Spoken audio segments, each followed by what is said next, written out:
लागल बा दिलवा में लालसा हो माई के कालसा हमहू धरब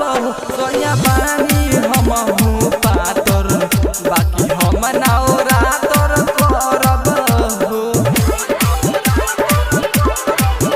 भले सोया बानी हम पातर बाकी हम नौरा तर करब लागल बा लालसा दिलवा में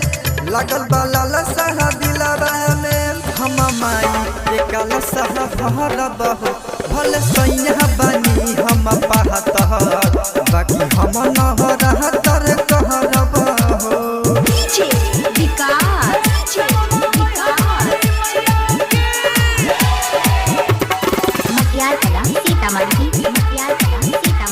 जाके बाजार से सामान लेके आएम न रहू वहाँ भूल के मैया खातिर ललकी चुनरिया ले आम रहू वहाँ कीन के जाके बाजार से सामान लेके आएम जाइम न रहू वहाँ भूल के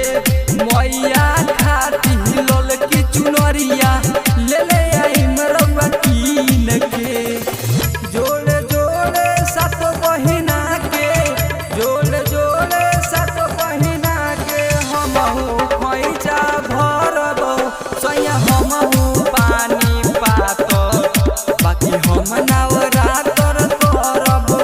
भले सोया बानी हम पातर बाकी हम नौरा तर करब हो